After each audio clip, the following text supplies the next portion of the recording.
잠깐 지도를 보시면 우리가 지난주에 살펴본 것처럼 바울은 위에 계속 누르시면 여러 번 눌러보십시오. 바울은 이제 드로아에서 아소까지 34km를 혼자 걸어갔다고 했습니다. 한번 쭉 눌러. 원래는 고린도에서 배를 타고 가려다가 유대인들이 바울을 죽이려고 하니까 배를 타고 육로로 가죠. 그래서 이 뒤로 이렇게 걸어간 겁니다. 쭉 눌러보세요. 드로아에서 아소까지 34km 정도 되는 이 거리를 걸어서 갔습니다. 그리고 이제 그는 쭉 계속 가다가 한 번 더 여기까지 오다가 사도 바울의 마음속에 이 에베소를 들르고 싶어요. 근데 이 밀레도라는 곳에서 에베소까지가 한 50km 되는 거리거든요. 먼 거리입니다. 시간이 없어요. 원래는 그 예루살렘을 그 6월절 안에 가려고 했는데 시간이 없고 시기를 놓쳐가지고 이번에는 오순절 안에 가야 되겠다라는 마음을 가지고 있었던 거예요. 그래서 오순절 안에 가려고 했던 건 뭐냐면 예루살렘 교회가 많이 어렵기 때문에 그동안 모았던 헌금, 마게도냐, 소아시아, 아가야 지역에서 많은 헌금을 모았거든요. 구제헌금을. 이거를 빨리 갖다 줘야 돼요. 왜냐하면 예루살렘 교회가 궁핍하고 어렵기 때문에 가야 돼요. 그런데 마음속에서는 또 어디를 가고 싶어요? 에베소를 가고 싶어요. 에베소에 너무 정이 많이 들었고 그리고 그 성도들을 좀 도와주고 싶은 마음이 있었는데 어쩔 수 없어서 밀레도에서 사람을 보내서 에베소 장로들만 오라고 합니다. 그래서 이 에베소 장로들이 함께 만난 사건을 우리가 지난 시간에 살펴봤어요. 그래서 바울은 에베소 장로들에게 내가 어떻게 너희들에게 사명을 감당했는지에 대해서 이야기를 했죠. 우리 19절 한번 다시 한번 읽어보겠습니다. 19절 시작. 곧 눈물은 겸손과 눈물이며 유대인의 관계로 말미암아 당한 시험을 참고 주를 섬긴 것과 바울이 섬겼다고 말하는데 누구를 섬겼다고 말하고 있어요? 주님을 섬겼다라고 말하고 있어요. 우리가 사람을 섬기면 시험 들 일이 많아요. 그런데 주님을 섬기면 시험 들지 않는 거예요. 사도 바울은 자기가 섬기지만 사람을 높이고 사람을 섬기는 것이 아니라 주님을 섬겼다라고 말씀하고 있어요. 섬기는 것은 내가 가지고 있는 능력이나 돈과 인맥과 학력으로 섬기는 것이 아니라 뭘로 섬기는 거예요? 눈물로 섬기는 거예요. 눈물로. 그래서 눈물로 섬긴다라는 것은 자기의 간절함과 진실함으로 그들을 섬겼다라는 것이죠. 사랑하면 눈물을 흘리게 돼요. 사랑하면 눈물이 나더라고요. 그죠? 그 사람 생각하면 눈물이 나고 너무너무 보고 싶고 아끼고 사랑하기 때문에 눈물이 나는 거예요. 우리 오경석 형제가 1년간 일하고 이제 돌아왔어요. 보니까 너무 반갑고 좋더라고요. 가슴이 막 뭉클해요. 얼마나 고생했을까 일하느라고. 다시 이제 와서 한국에서 이제 정착해서 일을 합니다. 사랑하면 눈물을 흘려요. 부모가 자녀를 기를 때 눈물을 흘리지 않을 수가 없죠. 사랑하기 때문에 그래요. 주님을 섬기는 사람은 눈물로 섬기고 그러면 겸손으로 섬기게 돼요. 내가 주님의 일을 하는데 어떻게 교만할 수가 있겠어요? 겸손하게 되는 것이죠. 그러면서 시험이 왔어요. 굉장히 큰 시험이 왔지만 사도 바울은 주님을 섬기기 위해서 시험을 이겨내고 주님을 섬겼다라고 말하고 있어요. 이렇게 섬기는 것이 진짜 섬기는 거예요. 내가 뭐 했다라고 하는 것은 섬긴 게 아니죠. 내 재능과 능력과 배경과 힘과 관계로 섬기는 것이 아니라 주님을 섬기는 거예요. 눈물과 겸손과 시험을 이기고 섬기는 거예요. 이런 마음으로 어디에서건 하나님의 말씀을 전했어요. 그 말씀을 전한 내용이 뭐냐면 회개와 믿음이죠. 예수 그리스도에 대한 믿음 뿐만 아니라 내가 얼마나 하나님 앞에 죄인인가에 대한 분명한 선포. 율법은 우리가 죄인이라는 것을 깨닫게 해주고 알려주는 거죠.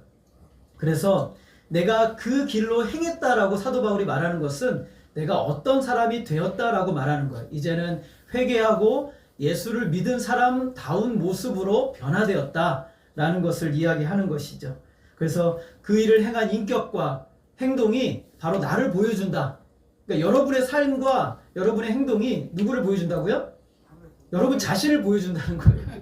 여러분의 말이 여러분의 자신을 보여주고 여러분의 행함이 여러분 자신을 보여주게 되었다라는 것을 사도 바울이 행했다라고 단어로 표현하는 거예요.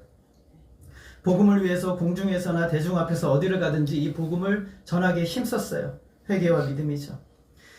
이제는 세상을 바라보고 살아가는 사람이 아니라 하나님을 바라보고 살아가는 사람으로 시선을 옮기도록 해준 거예요. 여러분의 제일 중요한 것은 누군가를 만나서 이 사람으로 하여금 세상을 자꾸 보여주는 게 아니라 하나님께 시선을 두고 바라보며 살아갈 수 있도록 보여주는 삶을 사는 것이 가장 복된 일인 거죠.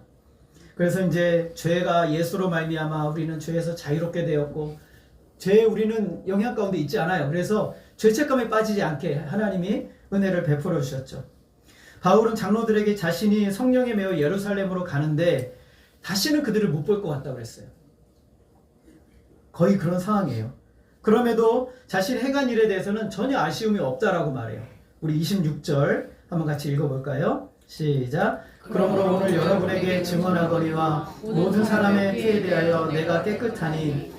굉장한 말이죠. 이 말은 어떤 말이냐면 여러분 구약 성경을 보면 하나님께서 저를 보세요. 하나님께서 에스겔에게 이런 말씀을 주세요. 어떤 악인이 있는데 저 악인의 죄에 대해서 말하라 라고 하나님이 에스겔에게 말씀을 주셨어요. 그런데 에스겔이 거기에 대해서 안 할래요. 하면 그 사람은 죄 중에서 죽을 것이지만 그 사람의 죄에 대한 피에 대해서 누구에게 찾는다고요? 에스겔에게 찾겠다고 말씀하셨어요. 반대로 하나님이 저 죄인에게 말씀을 전해라 라고 했을 때 에스겔이 예 알겠습니다 하고 그 말씀을 전했어요.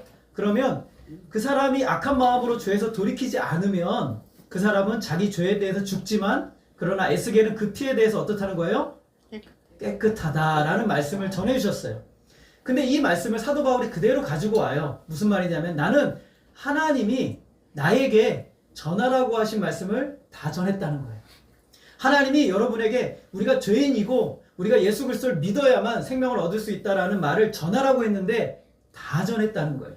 누구에게라도 만나는 사람에게라도 다 전했다는 거예요. 그러므로 나는 여러분의 피에 대해서는 아무 자유롭다. 나는 깨끗하다라고 말하는 거예요. 전하라는 말씀, 하나님의 뜻, 회개와 믿음에 대해서 다 전했다는 것이죠. 책임이 없다는 거예요.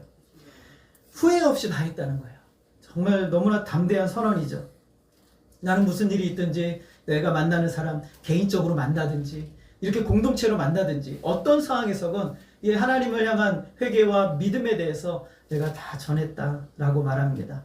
그 일을 위해서 열심히 살았어요. 여러분 오늘 우리 인생에서 제일 행복하고 복된 인생이 뭐냐 하면 이거예요. 여러분 만나는 사람에게 우리 농담하고 장난 저도 많이 하지만 그런 일도 할 수 있지만 그러나 우리가 제일 해야 되는 건 뭐냐면 하나님의 뜻을 전하는 거예요. 하나님의 말씀을 전하는 이게 제일 행복한 삶을 사는 거예요.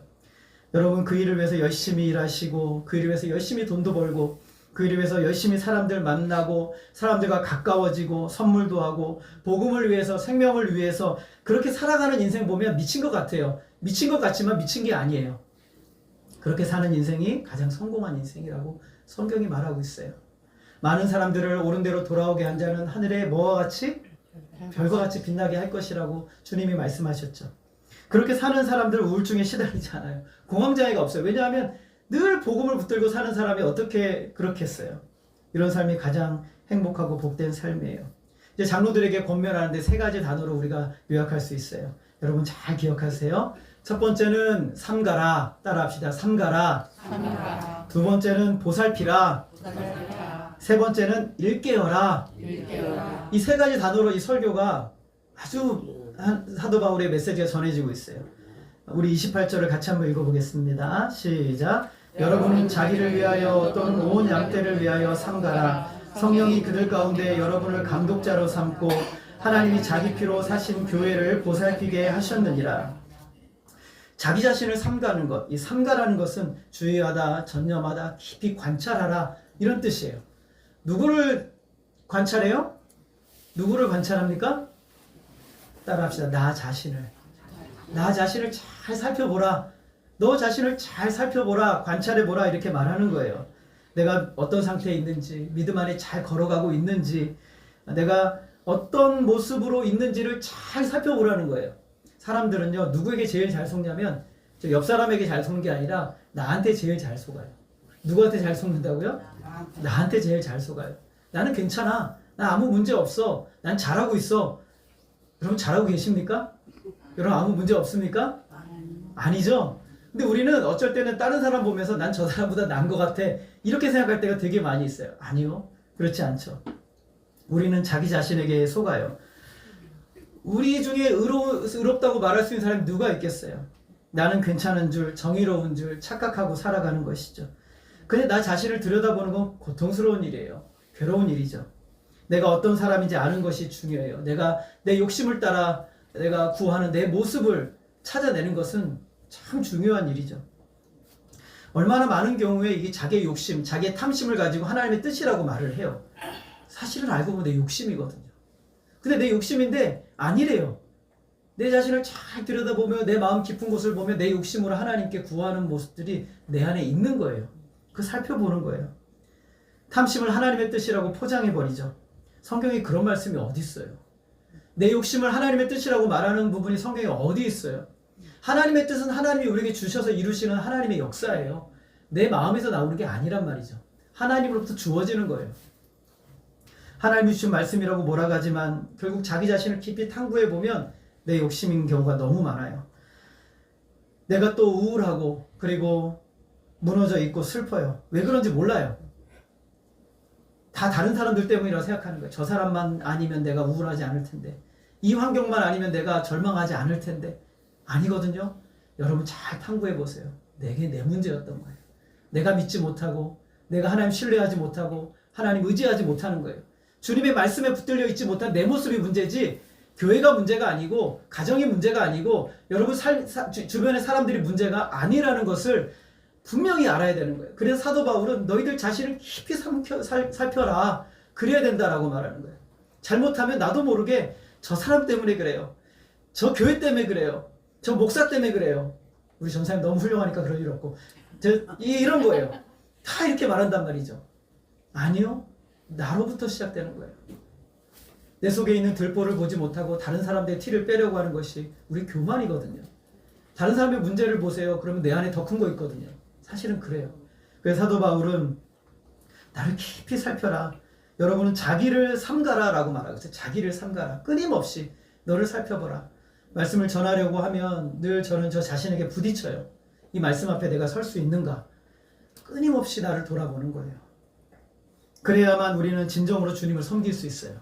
그래야만 진짜 믿음으로 전진해 나아가는 삶을 사는 거예요.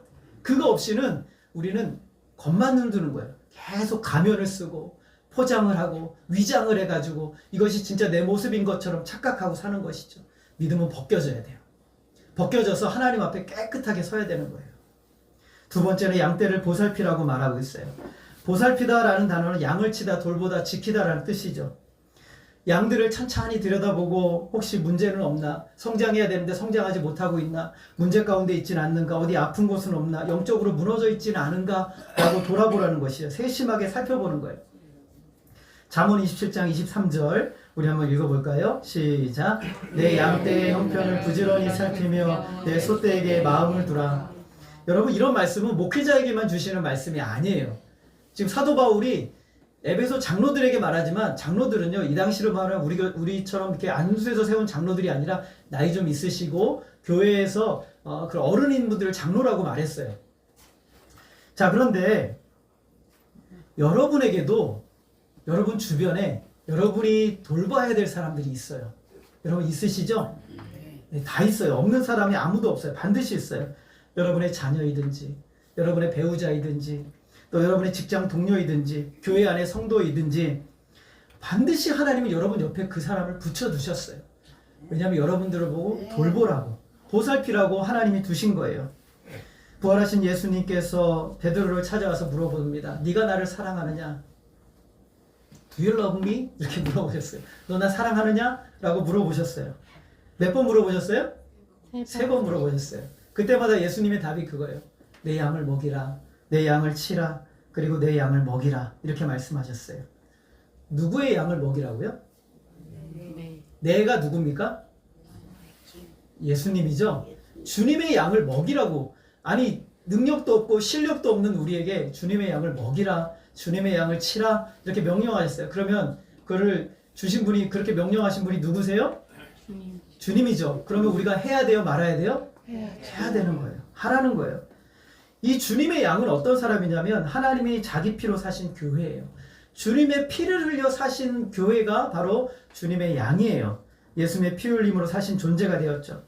예수님은 목자가 되셔서 자기 양을 돌보기 위해 친히 양의 문이 되셨어요. 그 사나운 이리가 양들에게 넘어가지 못하도록, 늑대가 양들에게 달려들어 가지 못하도록 그것을 가로막는 문이 되셔서 자기의 목숨을 드리는 일을 했어요. 그래서 예수님은 말씀하세요. 우리 한번 요한복음 10장 11절 한번 읽어보겠습니다. 시작. 나는 선한 목자라. 선한 목자는 양들을 위하여 목숨을. 예수님은 어떤 목자십니까? 선한 목자시죠. 의도와 목적과 계획이 선하세요. 악한 것이 하나도 없으시죠. 예수님 선한 목자세요. 그래서 요한복음 10장 14절 같이 읽습니다. 시작. 나는 선한 목자라. 나는 양을 알고 양도 나를. 예수님 선한 목자시죠. 예수님 우리를 아세요. 완벽하게 아시죠, 여러분? 믿으십니까? 아멘. 100% 완벽하게 아시죠? 두려워하지 마세요. 예수님은 100% 완벽하게 여러분의 과거와 현재와 미래의 모든 역사를 알고 계세요. 두려워하지 마세요. 그리고 양도 누구를 압니까? 예수님을 알고 있죠? 우리는 알아요. 예수님이 나의 주님이요. 나의 목자라는 사실을 알고 있어요. 예수님은 나는 사꾼이 아니고 양털 양고기를 원해서 양을 치는 사꾼 목자가 아니고 양을 위해서 목숨을 내어주는 선한 목자다라고 말하고 있어요. 오늘 그들을 사랑하기 때문에 자신을 내어주는 거예요. 오늘 저와 여러분에게도 맡겨주신 사람들이 있다고 말했어요. 그 영혼을 살펴보고 돌봐야 하는데 오히려 여러분들 어떠세요? 말로 상처 주고 악담을 하고 비방을 하고 밀어내고 낙심하게 만드는 일을 해서는 안 된다는 거예요. 여러분의 입술로 낙담하게 만들고 좌절하게 만들고 악담을 하고 독소를 퍼붓는 일은 해서는 안 된다는 거예요. 그 양은 누구의 양이에요? 주님의 양이에요. 내 양이 아니에요. 내가 마음대로 해서 되는 사람이 아니라는 거예요. 누구라도 여러분의 입술에서는 선한 목자이신 예수님의 말씀이 나오도록 그렇게 하라고 말하는 거예요. 그게 보살피는 거예요. 세워주고 격려하고 위로하고 그로 하여금 믿음으로 설 수 있도록 해 나가는 이 일을 너희들이 해라 라고 사도 바울이 명령하고 있는 거예요. 복음은 뭐예요? 복음은 따라하겠습니다. 복음은 하나님이 죄인을 사랑하셨다. 이게 복음이에요. 복음은 하나님이 사람을 사랑하셨다는 거예요. 그러므로 복음을 받아들인 사람들의 삶은 사람을 사랑하는 거예요. 사람을 사랑하는 것. 여러분의 주변에 있는 사람들을 사랑하는 것. 이것이 바로 복음이에요. 그래서 여러분이 복음을 받은 자의 삶의 최고로 보여지는 가장 아름다운 역사는 사람을 사랑하는 거예요. 자기를 다해서 사람을 사랑하고 보살피고 애쓰고 섬기는 역사가 일어나야 돼요. 2024년 여러분 돌아보세요. 여러분의 입술로 얼마나 많은 사람들에게 상처를 줬어요. 저도 마찬가지죠. 여러분의 행동으로 얼마나 많은 사람들을 낙심하게 만들었어요. 이제 다시 돌이키세요. 그래서 우리는 나로 하여금 사람을 사랑하는 역사를 이루도록 하는 저와 여러분 되기를 소원합니다. 여러분의 도움을 필요로 하는 사람들 지금 있어요. 여러분 주변에 있습니다. 반드시 있어요. 그 사람을 살피고 마음을 두어야 돼요. 보살펴야 돼요. 복음 안에서 생명을 누리도록 충만함을 누리도록 사명을 다 감당해야 되는 것이 저와 여러분 모두예요. 우리가 먼저 믿었잖아요. 그죠? 여러분 먼저 믿었어요. 그러므로 여러분을 맡겨주신 거예요. 여러분 얼마나 교회 다니셨어요? 에베소 교회 성도들이요. 길어야 3년이에요. 근데 이 사람들이 지금 바울이 감당하는 것처럼 그들에게 요구하고 있어요. 오늘 저와 여러분의 신앙생활 10년, 20년 아니 5년, 6년 될지라도 오늘 우리에게 주어진 이 사명은 계속 있는 거예요. 보살피라고 그랬어요. 세 번째, 일깨우라. 일깨우라고 하고 있어요. 우리 한번 31절을 읽어보겠습니다. 시작. 그러므로 여러분이 일깨어 내가 3년이나 밤낮 쉬지 않고 눈물로 각 사람을 훈계하던 것을 기획하라. 여러분 일깨우라라는 말은 쉽게 말하면 이거예요. 제가 우리 아이들한테 자주 쓰는 말인데 정신 차려라 이런 뜻이에요. 정신 차려라. 깨어있게 하다 이런 뜻이에요. 여러분 얼마나 우리가 무기력합니까? 얼마나 우리의 본성이 나태해요. 얼마나 우리가 편안하고 싶어합니까? 그런 성도들을 어떻게 하라는 거예요? 따라하겠습니다. 일깨우라. 나태하고 게으르고 본성적으로 넘어져 있는 사람들 일깨우라. 졸면 어떻게 해야 돼요? 흔들어 깨워야 돼요. 여러분 잠 주무시지 마시고 일어나야 됩니다. 세상에 취해서 영적으로 잠들어 있는 사람이 있으면 어떻게 해야 돼요? 깨우라는 거예요. 깨우라는 거예요. 정신없이 세상 가운데 들어가면 어떻게 해야 돼요? 여러분 세상으로 막 달려가고 있는 자기 자식이 보이면 어떻게 해야 돼요? 여러분 따라하겠습니다. 발을 걸어서라도 엎어지게 하더라도 엎어지게 하더라도 막아서라. 이렇게 하라는 거예요. 왜냐하면 이게 너무 중요하니까.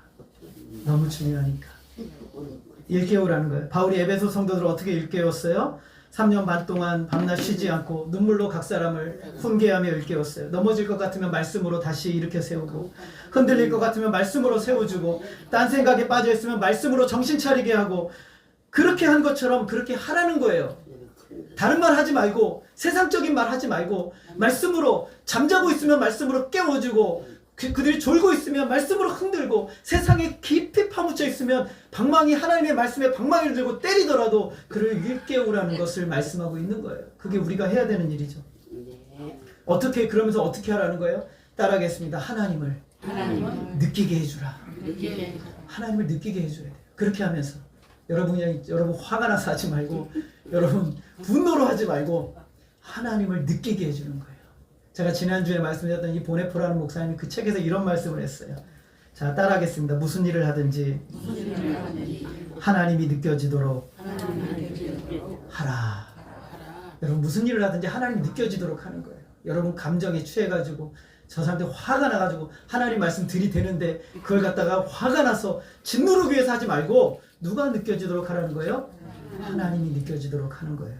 저와 여러분을 볼 때 하나님이 느껴지고, 예수의 향기교회 성도들을 통해서 하나님이 느껴지도록 해야 돼요. 여기에 들어오고 나가는 모든 사람들이 하나님을 느끼고 만날 수 있도록 하는 사역이 바로 우리가 해야 되는 일인 거예요. 그런 교회가 되어야 돼요. 예수의 향기가 나타나고 그런 각 성도들이 되도록 하라는 겁니다. 이게 여러분 우리의 힘으로 됩니까? 안 되죠. 그래서 성령에 붙들려야 돼요. 성령님 나를 좀 붙들어 주세요. 이 일을 감당할 수 있도록 기도해야 돼요. 말씀에 붙들리고 성령 충만하고 또 말씀으로 충만해야 할 수 있어요. 우리의 교회, 우리의 가정, 나와 내가 있는 자리 무너지고 있잖아요. 이렇게 세워야죠. 일깨워야죠. 여러분에게 주신 몫이에요. 여러분의 사명이에요. 그거 하라고 여러분이 먼저 믿게 하신 거예요. 저와 여러분의 사명이죠. 왜 이렇게 해야 될까요? 29절 같이 한번 읽겠습니다. 시작. 내가 떠난 후에 사나운 이리가 여러분 가운데 들어와서 그 양떼를 아끼지 아니하며. 여러분 정신을 차리지 않으면 사나운 이리가 들어와서 그놈 잡아가는 거예요. 정신을 차려야 되는 거예요. 일깨워야 돼요. 보살펴야 돼요. 나 자신을 삼가야 돼요. 안 그러면 이리가 들어와서 그 영혼을 탐내고 취하여서 죽이게 만드는 거예요. 사람들은 누구나 자기의 유익을 위해서 서로를 바라보죠. 어떻게 하면 예전에 제가 처음에 교회 전도사로 사역을 할 때 너무 돈이 없어가지고 이제 부모님들 만날 때마다 속으로 막 그런 생각을 해요. 오늘 아버지가 얼마나 주실까? 또 어머니가 얼마나 주실까? 이런 생각을 막 했단 말이죠. 차에서 돌아오는데 아버지가 그날따라 한 푼도 안 주셨어요. 그래가지고 어디 가면 항상 몇십만 원씩 애들 뭐 고기라도 구워줘라 이렇게 하는데 하나도 안 주셨어요. 돌아오는데 좀 서운한 거예요. 그래서 또 오는데 하나님이 딱 그런 마음을 주세요. 누구를 보고 사느냐 너는? 누구를 보고 사느냐? 하나님을 바라보고 그 영혼 안에 하나님이 없음을, 그리스도가 없음을 봐야 되는데 그때 아버지 교회 안 다니셨거든요. 그건 안 보고 저분이 나한테 얼마나 도움이 될까? 나에게 얼마나 힘을 줄까? 이런 것만 생각하고 있었던 거예요. 사나운 이리. 사나운 이리는 뭘 합니까? 이리를 양을 잡아먹으려고 하는 거예요. 저 양을 통해서 내가 무엇을 좀 얻을까? 내 배를 어떻게 하면 채울까? 이렇게 들어오는 거예요. 그런 존재들이 들어올 거기 때문에 정신을 차려야 되는 거예요. 우리가 나 자신을 돌아보고 보살피고 그리고 우리가 일깨워야 되는 거예요. 근데 문제는 외부에만 있는 게 아니에요. 30절 우리 같이 한번 읽겠습니다. 시작. 또한 여러분 중에서도 제자들을 끌어 자기를 따르게 하려고 어그러진 말을 하는 사람들이 일어날 줄을 내가 아노라. 지금은 순한 양처럼 다 이렇게 앉아있지만 어느 순간 자기 이익에 문제가 생기면 화가 나가지고 죽일 듯이 달려드는 사람들이 있을 수 있다라고 말하고 있는 거예요. 교회가 저기 어디요? 일산 쪽에 어디 교회가 돈 문제로 조폭들이 막 서로 싸우고 막 그랬대요. 9시 뉴스에 나오더라고요. 그래서 나는 그 교회가 어디 교회 같대? 아주 유명한 우리 교단 교회더라고요. 그래서 충격적이었죠. 근데 내가 그런 사람이 될 수 있다라고 생각을 하라는 거예요. 내가 나의 이익을 위해서 어그러진 말을 합니다. 이 어그러진 말은 헬라어 원문에 보면 말을 왜곡되게 하는 거예요. 왜곡되게. 그릇되게 하는 말이죠. 타락하게 하는 말. 자기 욕심을 합리화하고 자기 죄악을 합리화하게 말하는 거예요. 이런 말들을 자꾸 듣다 보면 교회가요. 여기에 전염이 돼버려요. 죄가 그냥 편안해지고 죄가 아무 문제가 없어지게 되는데 그런 거 막아내야 된다는 거죠. 자기 욕심으로 신앙을 얻고 자기 죄악을 신앙생활로 둔감시켜버려요. 사람들이요. 이상한 간증들이 너무 많아요. 열심히 신앙생활하면 부자가 된대요. 아니요. 그러지 않아요. 성경에 어디 그런 말씀이 있어요. 여러분 돈을 벌고 안 벌고는 하나님의 손에 달려있어요.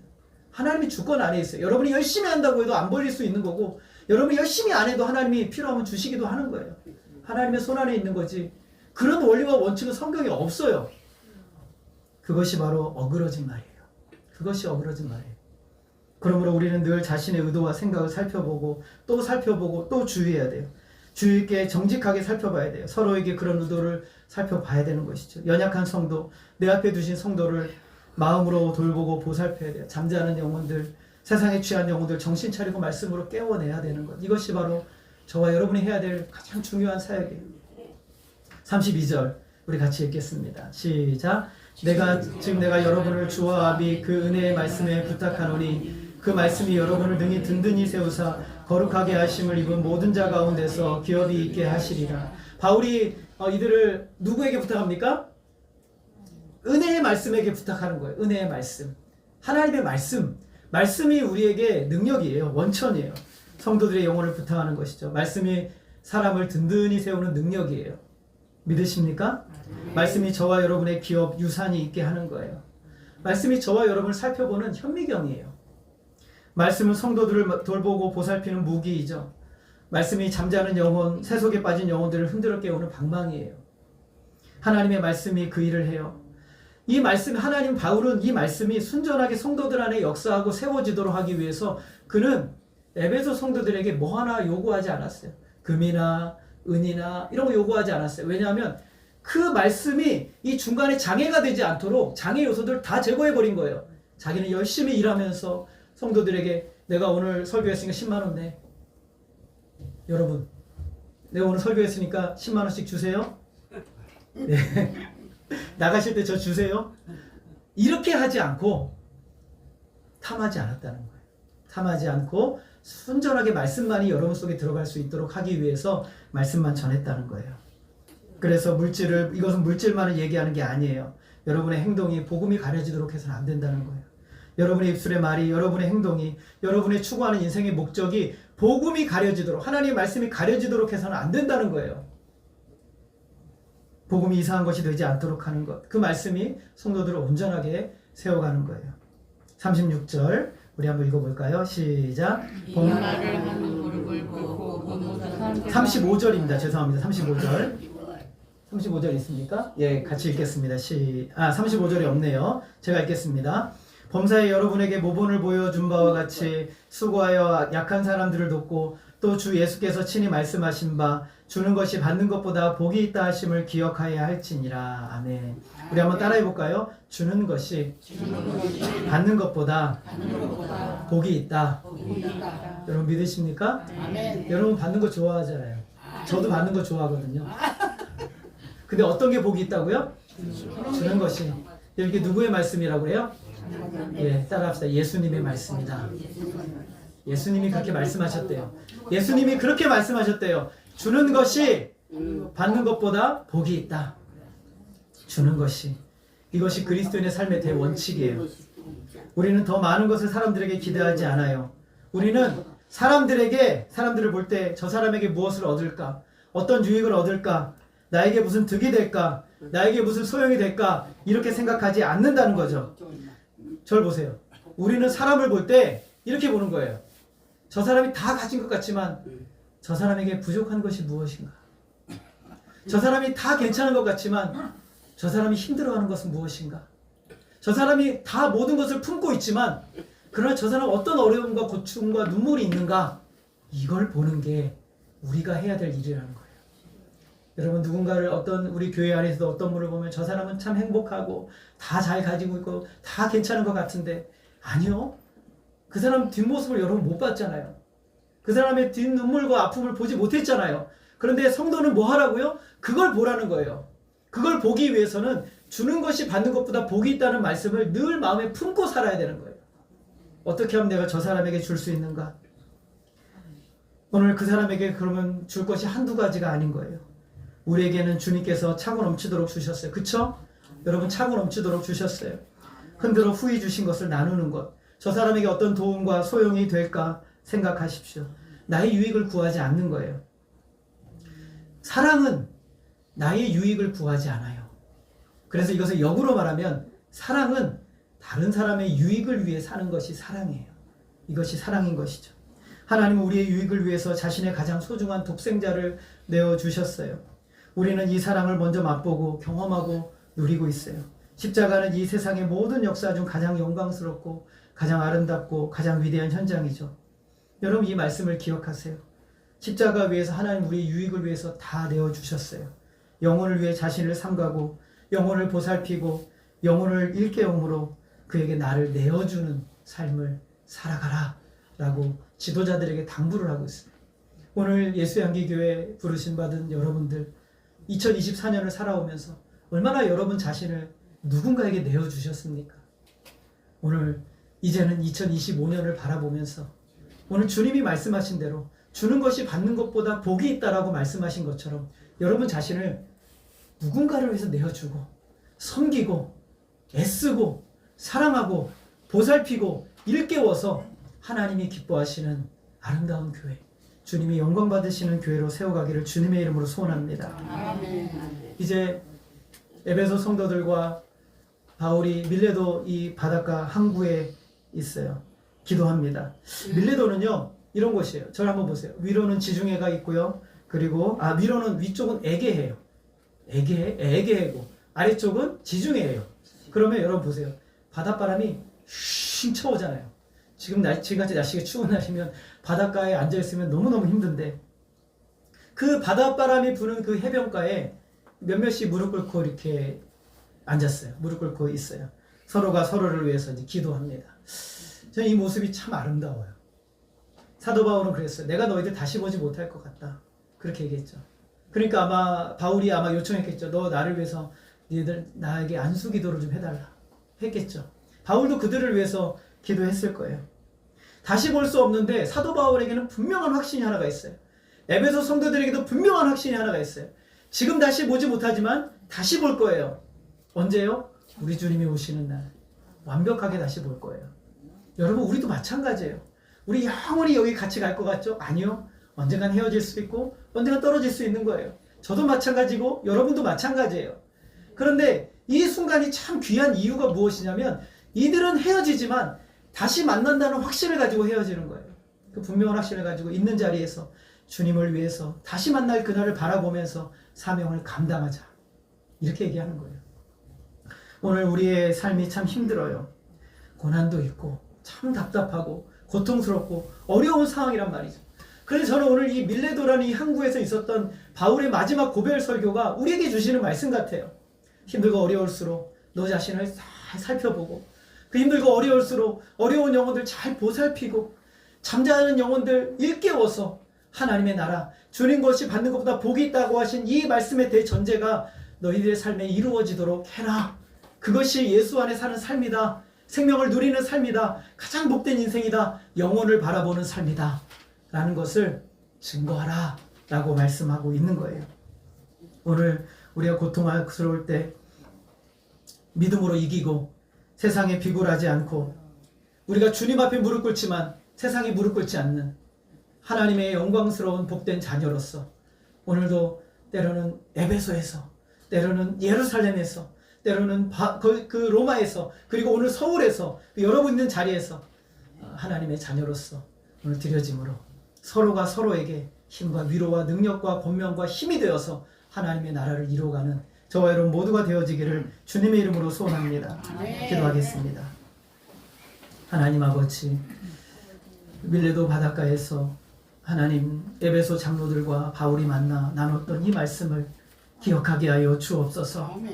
하나님 나 자신을 돌아보고 내가 어디에 있는지 어느 자리에 이르렀는지 살펴보게 하여 주옵소서. 연약하고 넘어진 성도들 보살피고 세상에 물들어 있는 영혼들 일깨우고 그래서 교회가 참으로 하나님의 나라 위하여 온전히 세워져 나가는 귀한 역사들이 일어나게 하여 주옵소서. 단 한순간도 우리를 놓지 않으시고 불꽃 같은 눈동자로 지키시며 보호하시는 하나님, 우리의 삶이 여기가 끝이 아니라 영혼의 삶 가운데 있음을 우리가 믿고 의지하며 나아가오니 주여 우리의 인생 붙들어 주시고 믿음으로 살아내고 이겨내고 승리하는 우리가 되게 하여 주옵소서. 2024년도를 이제 보내면서 2025년도를 소망할 때 하나님, 우리가 힘들고 어려운 시기를 겪으나 하나님 주님 바라보면서 하나님이 이루실 소망의 역사 의지하면서 서로가 격려하며 위로하며 일깨우며 보살피며 섬기며 나아감으로 하나님의 역사가 온전히 이루어질 수 있도록 인도하여 주시옵소서. 하나님만이 홀로 영광 받아 주시기를 원하오며 예수님의 이름으로 기도하였습니다. 아멘. 우리 찬송가 320장입니다.